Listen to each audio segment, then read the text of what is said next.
시청자 여러분 안녕하십니까? 10월 25일 월요일 투데이샷 주요 뉴스입니다. 이재명 경기도지사는 민선 7기 경기도정을 공정의 가치를 뿌리내리기 위한 과정이었다고 평가했습니다. 이재명 지사는 오늘 오전 경기도청에서 퇴임 기자회견을 열고 자랑스러운 민선 7기 경기도지사 임명장을 받은 지 오늘로 1213일째라며 주어진 임기를 다하지 못하고 도지사로서 마지막 인사를 드리게 돼 대단히 아쉽고 송구하다고 말했습니다. 이어 이 자리를 빌려 지난 6월 기준 경기도 공약 이행률 98%를 달성했다는 기쁜 소식을 경기도민 여러분께 자랑스럽게 보고드린다면서 부족한 점이 많은 저를 굳게 믿고 응원하고 격려해 주신 도민 여러분께 감사드린다고 말했습니다. 이 지사는 마지막 인사로 1380만 도민의 삶을 책임지는 자리에서 5천만 국민의 삶을 책임지는 나라의 대표 일꾼이 되고자 한다며 대전환의 위기를 대도약의 기회로 삼아 전 세계가 부러워하는 선도국가 대한민국을 만들겠다고 다짐했습니다. 기자회견을 마친 이재명 지사는 경기도 소방재난본부 방문과 마지막 확대 간부 회의를 주재하고 경기도 의회를 찾아 퇴임 인사를 전하는 등 도지사로서의 마지막 일정을 소화했습니다. 최대호 안양시장이 오늘 경기도청에서 열린 남북평화협력 지방정부협의회 1차 총회에서 초대회장에 선임됐습니다. 남북평화협력 지방정부협의회는 지방정부 주도의 남북교류협력 사업 활성화를 위한 협의체입니다.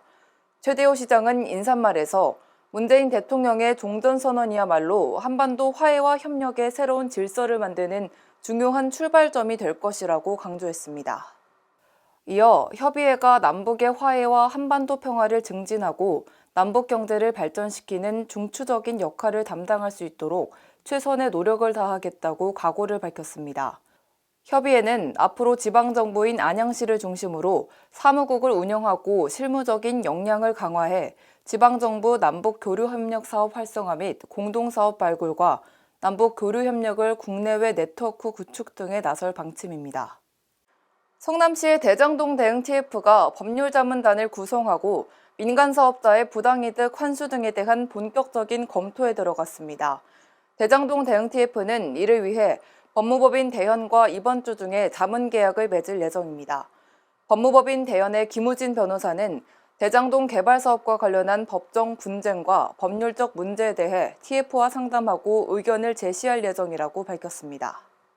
김우진 변호사는 경기도에서 성남시에 요청한 대장동 개발 민간 사업자에 대한 자산 동결과 보전, 개발이익 추가 배당 금지 부당이득 환수 등을 중점적으로 검토하기로 했다고 말했습니다.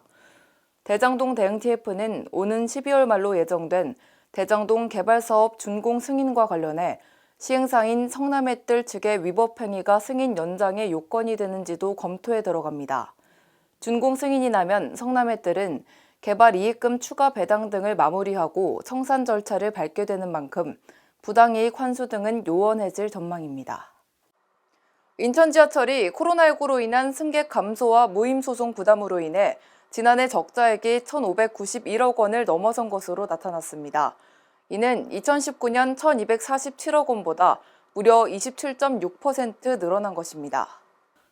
인천교통공사 적자는 매년 증가 추세로 최근 5년간 누적 적자만 6,331억 원에 달한다고 밝혔습니다.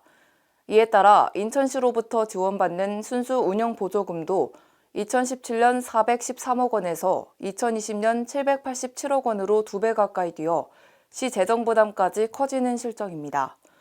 인천교통공사는 도시철도 법정 모임 승차가 국가적 교통복지 제도인데도 국비 지원은 전혀 없는 실정이라며 모임소송 국비 보전을 위한 관계 법령 개정이 시급하다고 강조했습니다. 여주시는 오늘 로봇형 소형 노면 청소장비 시연회를 가졌습니다.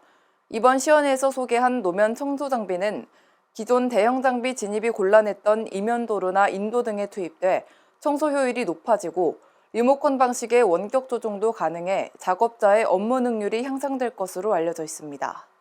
또한 전동식 구동으로 친환경적이고 청소용 브러쉬와 흡입 장치가 부착돼 있어 화단과 주정차 구간 쓰레기 흡입도 가능합니다.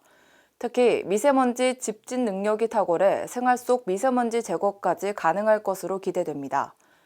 여주시는 이번 시연회를 통해 주민 반응과 효용성, 유용성 등 장비에 대한 타당성을 검토한 뒤 내년도 예산에 편성과 추가 확보 여부를 결정할 계획입니다. 누리호가 11년 7개월의 긴 시간을 거쳐 발사됐었죠. 누리호는 엔진과 발사체, 발사 설비와 시스템까지 모두 국내 기술로 개발돼 그 의미가 더욱 컸습니다. 비록 실패했지만 전문가들이 한국의 우주 개발 역사는 누리호 전과 후로 나뉠 것이라고 할 만큼 앞으로의 무궁무진한 가능성을 기대하겠습니다. 오늘 뉴스는 여기서 마치겠습니다. 시청해주신 여러분 고맙습니다.